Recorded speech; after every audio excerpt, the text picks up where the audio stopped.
Hi, and welcome to With Chanakya. Today we're going to be talking about Git and go through some of the basic commands like init, add, commit, push, and many more. Let's get started. Alright, so let's get started. What exactly is Git? So Git is defined as a distributed version control system. So what that means is that when you're building a software project and you want to be able to track the changes that you're making to the project, especially when there's multiple developers involved, you would use something like Git to be able to track those changes, track the history of who's making changes where, and be able to collaborate within each other and be able to bring together all those changes into your project easily and seamlessly.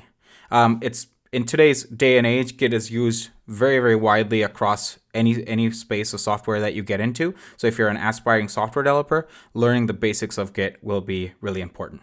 All of the commands that you see today are available on my Git cheat sheet that I have available on GitHub, and the link will be available in the description below. Like always, if you want more content like this, please do like the video, subscribe to the channel, and click on the bell icon to be notified when I release more videos out there. So let's get started here. The first step is going to be to go ahead and create a new folder that's going to house our project. So we're going to go ahead and say make dir, and we're going to say employee API as the folder. The next step, I'm going to go ahead and go into that employee API folder. And the first step for us when you're starting any project, if you're starting from fresh, is to actually create or initialize your Git repository. The way we do that is by using the git init command. So the moment you do this, it says initialize empty Git repository. And the way you can see this is you can go ahead and say ls-a, and you can see it created a .git folder, which is going to have all of the stuff that tracks the changes within your project. Just to showcase kind of a quick example, we're going to say npm init. You can create any file you want, but I'm just going to say yes to basically everything here.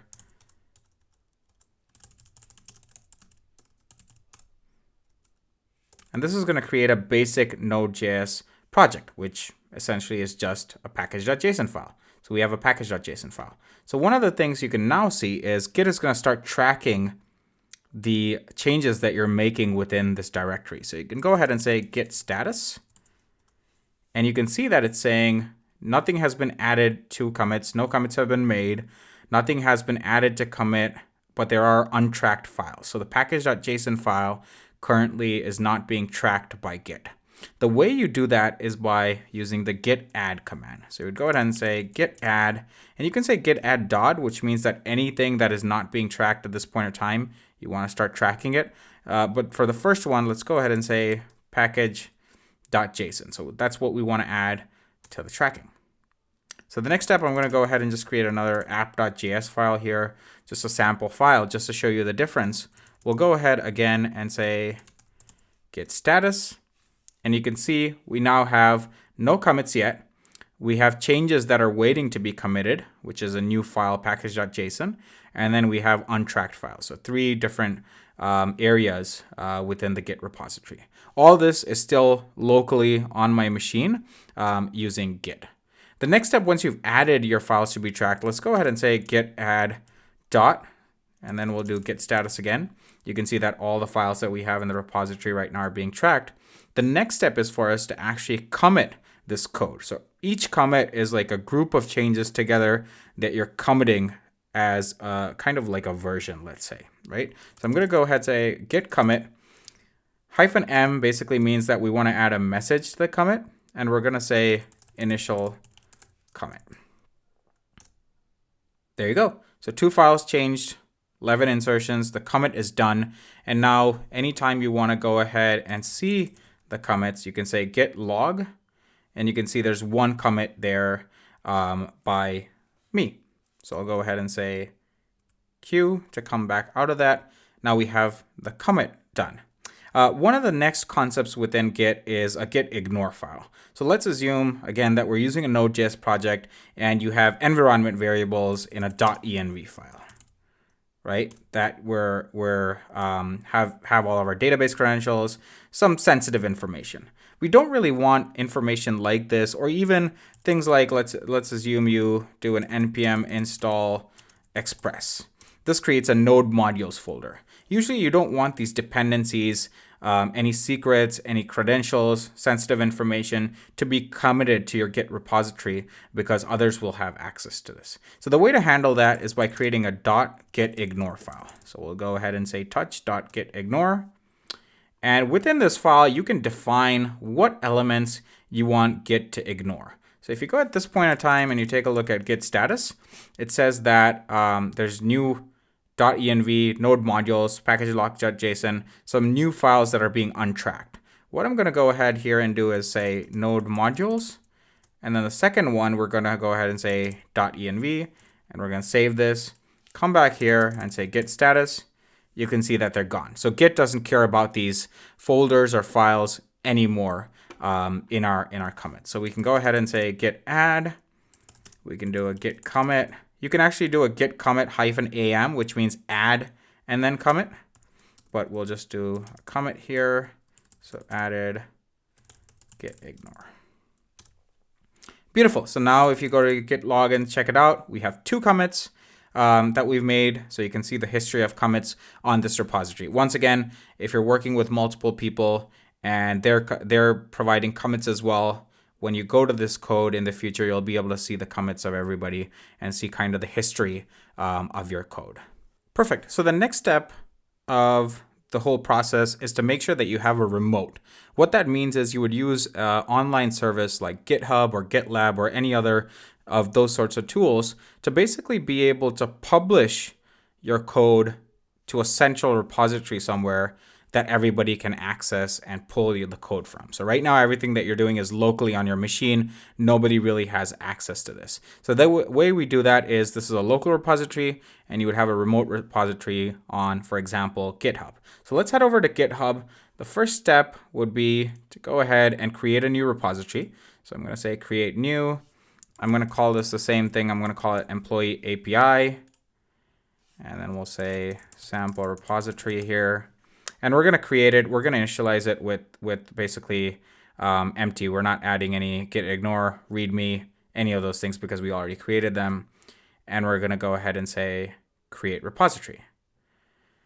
Now, the next step for us is to actually link this repository over to the local repository that we have. And the way that we do that is let's go ahead and copy this HTTPS link of this repository. I'm going to click on this to copy it. We're going to come here and you can actually go ahead and say get remote -v. So this will list out all the remotes that you have on this particular local repository. So at this point in time, it's empty because there are no remotes. So we're going to go ahead and say get remote add. I'm going to say origin. You can give any name that you want to that. That's going to be the name of your remote. And it's basically going to be pointing to a specific branch. In this case, master is the branch that we're using. It's going to be pointing towards that. The next step is we're going to paste that URL that we just copied. Oh, I actually messed that up. Let's delete all of this.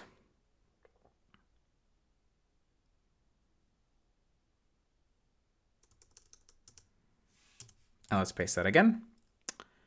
And beautiful. So that has added the remote. Again, it has not done anything yet. It's just added the remote. So you can go ahead and do get remote -v. You can see that we've now added origin, and that is pointing to this particular repository on GitHub. So the next step for us now is we want to take all of these commits that we have. We have 2 commits that we committed till now to code. There you go.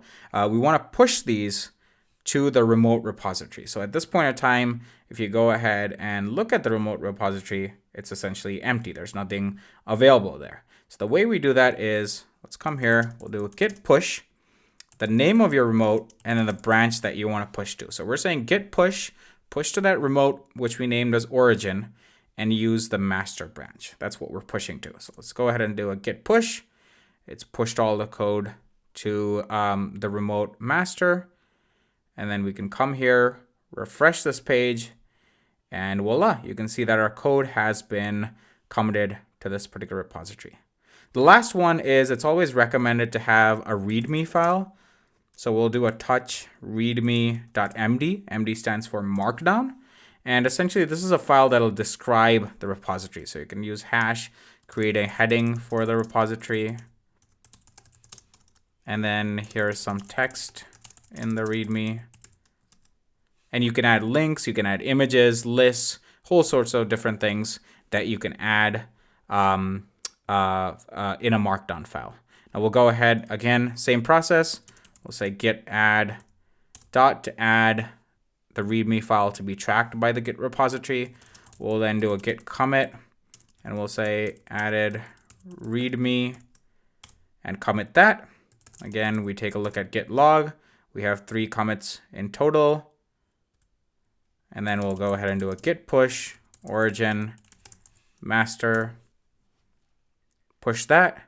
And then we can go over back to GitHub, and GitHub has a really nice way of showing the README file when you go to your repository for the first time. Thank you for watching this tutorial. If you'd like more content like this, click the like button on the video, subscribe to the channel, and click the bell icon to get notifications about new videos that I release. Thanks for watching!